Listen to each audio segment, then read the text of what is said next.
Halo sobat anime, waduh ini waktunya sebenarnya ini Martial Pick tapi Bang Jik belum nulis jadi ya udahlah Martial God dulu lah. Yaudah yang mau donasi di deskripsi ya. Kalau enggak ya nggak apa-apa di like aja dulu. Langsung aja yuk kita gas ke. Mereview sedikit dari part sebelumnya setelah Chu Feng menyesal menyerang divisi Dragon Tiger. Chu Feng ia pun memberikan peringatan keras kepada siapapun yang masih menggunakan atribut milik divisi Dragon Tiger.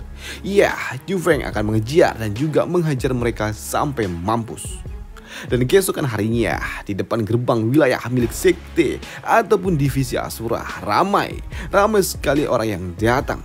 Dan rombongan yang datang itu dipimpin oleh seorang kampret yang bernama Lei Yao yang merupakan ketua divisi Orient. Namun kedatangannya ke tempat ini telah menarik perhatian seseorang, yaitu rombongan divisi Ascension. Melihat ketua divisi Ascension datang, jelas membuat ketua dari divisi Orient bertanya, Long Chen, apa yang kau lakukan di sini? Di sini bocah Long ia berujar, Lei Yao, jangan terlalu tegang. Aku datang kemari sama seperti alasan yang kau miliki. Hanya saja ya, kedudukan kita ini mungkin berbeda.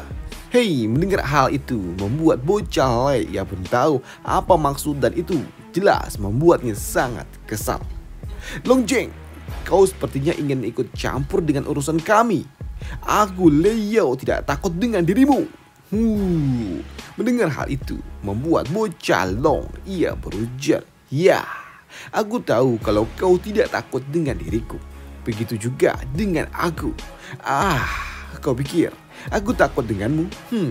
Jika kau ingin memulai perang melawan divisiku, aku dengan senang hati akan menemani dirimu, ujar bocah Long sembari melepaskan aura bertarungnya. Melihat bocah Long yang bersiap untuk bertarung membuat bocah Lei ia pun berujar, kau ingin membela seseorang yang tidak ada hubungannya dengan dirimu? Ujar bocah kampret ini. Mendengar hal itu membuat bocah Long dia berujar, apa kau bilang? Tidak ada hubungannya? Woi kampret, sepertinya ya kau tidak mengerti akan situasinya. Tidak hanya banyak murid dari sekte Ascensionku yang ada di dalam divisi Asura, anak dari master sekteku juga ada di tempat itu. Selain itu, sekte Ascension kami telah beraliansi dengan cabang selatan. Dan jelas sebagai divisi kami juga beraliansi dengan mereka. Dan kau masih bertanya kalau ini tidak ada hubungannya? Badah. Namun tak lama setelahnya ada seseorang yang berujar, Long Chen, kau terlalu sombong, ujar seseorang yang baru saja datang. Dan ternyata yang berujar itu adalah si kampret Yuan King. Dimana si kampret ini dia berujar, kau pikir divisi Orient tidak berani melawanmu apa? Melihat bocah kampret itu datang membuat kampret-kampret dari divisi Orient mereka bertanya, Junior, kenapa kau ada di tempat ini? Ya, aku Yuan King. Walaupun ya aku ada di divisi Heaven, tapi tetap saja aku adalah murid dari sekte Orient. Dan jika seseorang mencari masalah dengan sekte Orient Monastery, jelas aku Yuan King tidak akan bisa tinggal diam, ujar si kampret itu. Melihat Yuan King yang datang, si bocah yang memang dirumorkan berbakat luar biasa ini dan akan membela mereka, membuat kampret-kampret Orient ini sungguh sangat senang.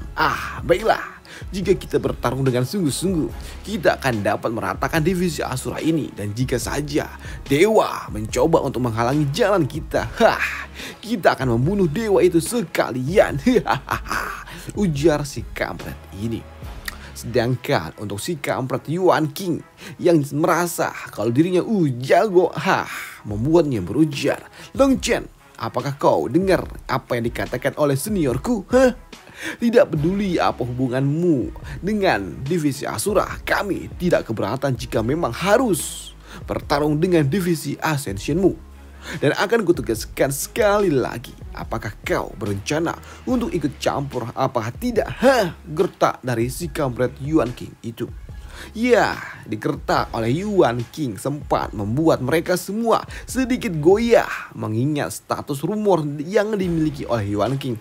Sungguh sangat luar biasa. Rumor yang dimiliki oleh si kampret Yuan King sebagai bocah jenius nomor 1 di sekte Cianut ini, dan jelas itu akan membebani mereka. Kakak, apa yang harus kita lakukan sekarang? Itu adalah Yuan King, si jenius yang memiliki potensi yang luar biasa itu. Dia berasal dari divisi Heaven. Jika kita memprovokasinya, itu akan membuat kita terlibat dalam masalah dengan divisi Heaven juga. Hei, mendengar masukan dari anggota-anggota divisi lainnya sempat membuat bocah Long ini sedikit bimbang di hatinya, mengingat masalah ini akan menjadi semakin runyam. Namun tak lama setelahnya, Chu Feng ia pun datang, di mana ia berujar, senior Long, aku Chu Feng berterima kasih kepada kalian. Tapi karena ini adalah masalah yang telah aku buat, jadi biarkanlah aku yang menyelesaikannya, ujar dari Chu Feng. Dan setibanya di tempat ini, Chu Feng dia berujar, ramai sekali rupanya. Apakah kau datang untuk party di tempatku? Ujar dari Chu Feng kepada ketua divisi Orient itu. Namun untuk si kampret ini dia berujar, hei bocah, apakah kau ketua dari divisi Asura itu? Si kampret Chu Feng itu. Yo, jika kau tidak mengenalku, kau bisa bertanya kepada bawahanmu itu. Aku yakin dia pasti mengenalku, ujar dari Chu Feng yang membuat si kampret Yuan King kesal. Chu Feng, kau akan mati hari ini. Mendengar apa yang dikatakan oleh bocah Yuan King membuat Chu Feng dia berujar, kau ingin aku mati? Jadi kau datang ke tempat ini ingin membunuhku kah daripada menantang divisiku? Membunuh seorang murid tanpa alasan. Oi kampret, apakah kau tahu kalau ini akan mengabaikan sebuah aturan? Ya, ditakut-takuti dengan sebuah aturan membuat si kampret Yuan King ini langsung kircep. Namun untuk si kampret Orion ini dia berujar, Chu Feng, kau jangan banyak bicara. Walaupun aku tidak akan membunuhmu, tapi apa yang telah kau lakukan itu keterlaluan. Dan hari ini jika kau tidak memberikanku penjelasan yang tepat, aku tidak akan membiarkan kau pergi. Jadi kau datang ingin membela divisi Dragon Tiger itu kah? Tanya dari Chu Feng. Ya, jika itu benar, memangnya kenapa? Ujar si kampret ini. Pantas saja kau jadi keras kepala. Baiklah, aku akan membiarkan kau melakukannya. Maka dari itu, 3 hari dari sekarang di kolam suci, aku ingin bertarung sampai mati dengan dirimu. Apakah kau berani datang? Tantang dari Chu Feng. Hei, mendengar tantangan pertarungan hidup mati jelas menotis mereka semua. Bagaimana? Apakah kau berani? Tantang dari Chu Feng. Mendapatkan tantangan pertarungan hidup mati dari seorang bocah Martial King tingkat 2 jelas membuat kampret ini dia tertawa. Pertarungan hidup mati. Chu Feng, kupikir kau itu pintar ternyata. Namun di sini si kampret ini dia beralasan, Chu Feng, meskipun sekte kita mengizinkannya, tapi ini bukanlah sesuatu hal yang dapat dilakukan begitu saja. Karena kita tidak memiliki banyak kebencian. Maka dari itu kita tidak dapat melakukan pertarungan itu, pertarungan hidup mati. Namun tak lama setelahnya ada seseorang yang berujar, hei, hal itu bukanlah sesuatu yang dapat kau putuskan. Dan ternyata yang berujar itu adalah nenek tua ini. Nenek tua ini juga berujar pertarungan hidup mati dapat dilakukan dengan melakukan sebuah persetujuan bersama. Dan selama kalian berdua setuju dan menandatangani sebuah perjanjian, maka aku yang akan memimpin pertarungan itu, ujar nenek tua ini. Hei, melihat nenek tua itu datang, seorang tetua datang membuat si kampret ini dia berujar, Chu Feng, aku tidak menduga kalau kau akan mengundang tetua Shi untuk mendukungmu. Mendengar hal itu membuat Feng kesal. Omong kosong macam apa itu? Sekarang intinya, apakah kau berani apakah tidak menerima tantanganku? Mendengar hal itu membuat si kampret ini dia kesal. Merasa diremehkan. Apa? Kau bilang berani tidak? Chu Feng, sesama murid aku tidak ingin membuat hal ini menjadi lebih buruk lagi. Aku tidak menyangka kalau kau sungguh sangat tidak sopan mengundang seorang tetua. Bahkan kau juga meminta bantuannya. Meminta pertarungan hidup mati. Cih. Dan karena kau bersikap tidak sopan, maka itu jangan salahkan aku yang akan bersikap kejam, ujar si kampret ini. Yo, mendengar apa yang dikatakan oleh si kampret yang sepertinya memang telah setuju, membuat nenek tua ini dia berujar, baiklah, karena kalian berdua telah setuju, aku akan mengarahkan pertarungan ini dalam 3 hari di dekat kolam suci. Dan 3 hari kemudian, kini Chu Feng ia pun datang. Chu Feng datang bersama dengan rombongannya. Dan sebelum bertarung, di sini nenek tua itu dia berujar, Chu Feng, Leo, kalian berdua setuju untuk bertarung hidup mati 3 hari lalu. Dan sekarang, apakah kalian masih setuju dengan syarat dari pertarungan itu? Ujar nenek tua itu sebelum pertarungan itu dimulai. Dan begitu hal itu disetujui oleh 2 bocah kampret ini. Di sini nenek tua itu dia mengeluarkan sebuah dokumen untuk dapat mereka tanda tangani. Sekarang tanda tanganilah kontrak hidup mati kalian. Dan pada pertarungan hari ini, hidup mati kalian akan bertaruh kepada diri kalian sendiri, ujar nenek tua itu. Dan sembari menandatangani kontrak itu, di sini kampret ini dia berujar, Chu Feng, kusarankan agar kau tidak menandatangani kontrak ini. Kalau tidak, meskipun kau berlutut memohon ampun dariku, bahkan sampai memanggilku sebagai leluhurmu, aku tidak akan bersedia, tidak akan pernah melepaskanmu, ujar si kampret ini. Mendengar hal itu, di sini Chu Feng dia pun santai saja. Oi, kampret, kau pikir aku menantangmu tanpa sebuah persiapan apapun kah? Apakah kau pikir kau bisa mengalahkanku? Kau sungguh naif sekali, ujar dari Chu Feng. Di sini Chu Feng juga berujar, hari ini akan kutunjukkan kepada dirimu siapa sampah yang sebenarnya. Dan setelah mendatangani sebuah kontrak itu, surat itu langsung diambil oleh tetua Shi. Dan itu membuat tetua Shi dia berujar, kontrak ini telah selesai. Dan sekarang pertarungan kalian akan segera dimulai. Dan sebelum bertarung, di sini Chu Feng dia berujar, ayo kampret, ayo kita mulai. Ayo kita akhiri pertarungan ini secepat mungkin agar orang-orang bisa tahu aku yang meremehkanmu atau kau yang memang tidak mampu melawan diriku, ujar dari Chu Feng. Mendengar Chu Feng yang meremehkannya jelas membuat si kampret ini murka. Chu Feng, sombong sekali kau. Dan Chu Feng, ingatlah, bukan akulah yang bersikeras ingin membunuhmu. Maka dari itu, aku akan membunuhmu dalam satu serangan. Ujar si kampret itu yang kini bertransformasi menjadi seekor monster yang langsung menelan Chu Feng. Namun setelah ia menelan Chu Feng, di sini terdapat sebuah reaksi aneh di wajah dari monster itu karena doi langsung meledak. Dimana Chu Feng dia berujar, oi kampret, apa hanya segitu kekuatanmu? Martial King tingkat 6 apaan?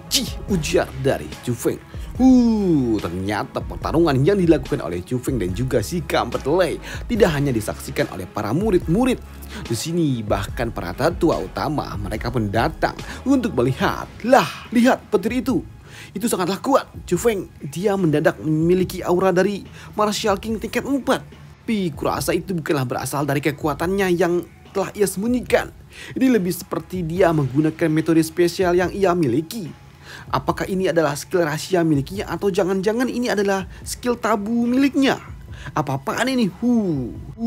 Ujar patua itu yang baru saja tiba, yang sungguh sangat kagum dengan kemampuan yang dimiliki oleh Chu Feng. Sedangkan untuk tetua alkimia ini, tetua Wei dia berujar, oi patua, sepertinya kemampuan dari Chu Feng ini berasal dari metodenya, bukan dari kekuatannya yang telah ia sembunyikan. Namun untuk patua ini dia juga merasa walaupun Chu Feng kini memiliki aura Martial King tingkat 4, tetap melawan Martial King tingkat 6 itu sungguh sangat sulit. Jika Chu Feng kalah, aku akan memenangkan pertaruhan ini, ujar patua itu. Sedangkan untuk si kampret ini yang melihat Chu Feng tiba-tiba saja auranya meningkat karena Martial King tingkat 4 membuatnya berujar, Memangnya kenapa kalau kau menyembunyikan kekuatanmu itu? Hah, kau pikir Martial King tingkat 4 dapat mengalahkanku? Biar kutunjukkan kepadamu jarak kekuatan yang ada di antara kita. Jarak kita itu seperti langit dan juga bumi. Ujar si kampret itu sembari memanggil pedang miliknya dari langit. Dan ternyata yang ia panggil bukanlah sebuah pedang, melainkan sebuah X ataupun kampak. Bahkan dengan kampak miliknya di sini, dia langsung hantamkan kepada Chu Feng. Dan melihat efek hantaman dari kampak yang sangat kuat itulah membuat mereka, yaitu Yuan King, dia berujar itu adalah skill Martial King Tabu. Dan kekuatan itu seharusnya dapat bersaing dengan skill Irtin Tabu milik Chu Feng. Dia pasti akan mati, pikir bocah Yuan itu. Sedangkan untuk kampret ini, Doi Su sangat yakin kalau skillnya dapat membuat Chu Feng tumbang. Namun ia sedikit terkejut ketika Chu Feng berujar, "Oi, kampret, sudah waktunya kau menyaksikan kemampuanku yang sesungguhnya."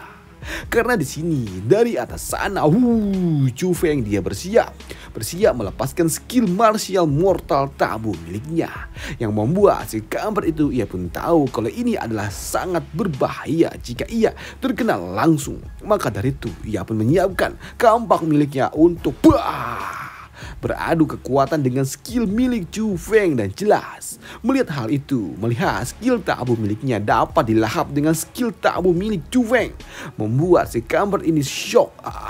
Apa itu? Apakah itu Irtin Tabu? Sedangkan untuk bocah Long yang tahu skill apa yang dimiliki oleh Chu Feng, membuatnya berujar, "Hei, itu adalah skill mortal tabu milik sekteku. Itu adalah skill Fire Meteor. Tapi kenapa serangannya jadi begitu kuat seperti itu?" Karena memang serangan dari Chu Feng dapat menghancurkan skill milik si kampret Orient itu, yang membuat kampret Orient itu langsung mengambil sebuah X ataupun kampaknya untuk kembali mengadu kekuatannya dengan skill meteor milik Chu Feng.